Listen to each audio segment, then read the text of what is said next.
ఇబ్రహీంపట్నం కప్పాడు గ్రామంలో 35 సంవత్సరాల క్రిందటి నుంచి 197 నుంచి 263 సర్వే నంబర్ల మధ్యలో ఒక 14 సర్వే నంబర్లలో 98 ఎకరాల 20 కుంటాల భూమికి సంబంధించినటువంటిది పేదలు సాగు చేసుకుంటున్నారు.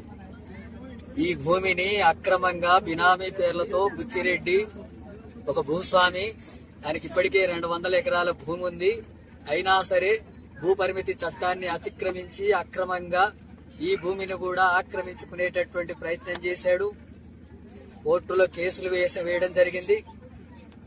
రంగారెడ్డి జిల్లా కలెక్టరు ఆయన భూమిది కాదు, ఇది ప్రభుత్వ భూమి అని చెప్పడం జరిగింది. హైకోర్టుకు వెళ్లాడు. హైకోర్టు కూడా రంగారెడ్డి జిల్లా కలెక్టర్ చెప్పినటువంటి తీర్పునే సమర్థించింది. ఆ తర్వాత సుప్రీంకోర్టు కూడా వెళ్లాడు. సుప్రీంకోర్టు కూడా ఇది ఆ బుచ్చిరెడ్డి భూమి కాదు అని చెప్పి, ఆయనకి ఈ భూమితో ఎలాంటి సంబంధం లేదని చెప్పి స్పష్టంగా చెప్పింది. ఇది పూర్తిగా ప్రభుత్వ భూమి. ఈ ప్రభుత్వ భూమిని 35 సంవత్సరాల నుంచి కప్పాడు గ్రామానికి సంబంధించినటువంటి ఎస్సీలు, ఎస్టీలు, బీసీలు అన్ని కులాల్లోని పేదలు ఈ భూమిని సాగు చేసుకుంటున్నారు. కాస్తులో ఉన్నారు. ఆ కాస్తులో ఉన్నటువంటి భూమికి ఇప్పటికే ప్రభుత్వం పట్టాలు ఇవ్వాలి.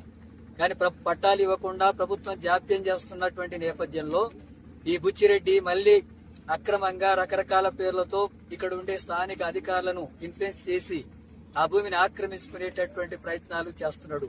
ఆయనకు సంబంధించినటువంటి కొడుకులు కూడా ఈ భూమిని ఆక్రమించుకునేటటువంటి ప్రయత్నాలు చేస్తున్నాడు.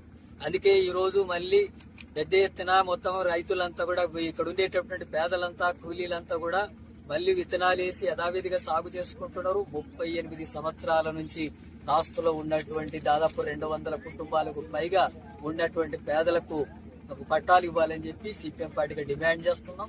దానికి మద్దతుగానే ఈ రోజు సిపిఎం పార్టీ ఆధ్వర్యంలో ఆ కూలీలకు, పేదలకు మద్దతుగా ఈ రోజు కార్యక్రమాన్ని నిర్వహించడానికి హాజరు కావడం జరిగింది. ఇప్పటికైనా కలెక్టరు, ప్రభుత్వం వెంటనే జోక్యం చేసుకుని ఈ 98 ఎకరాల 20 కుంటాల భూమిని పేదలకంతా కూడా పంపిణీ జరపాలా, వాళ్ళకు పట్టాలు ఇవ్వాలని చెప్పి డిమాండ్ చేస్తున్నాం.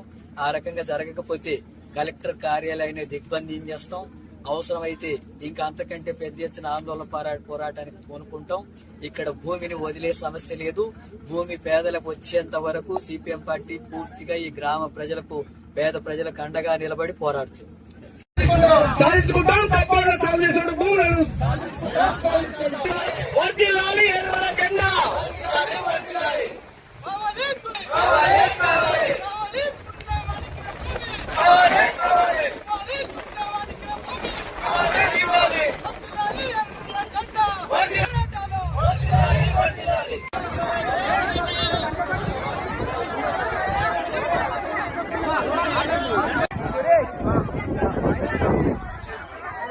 फोटो दी ना वीडियो दी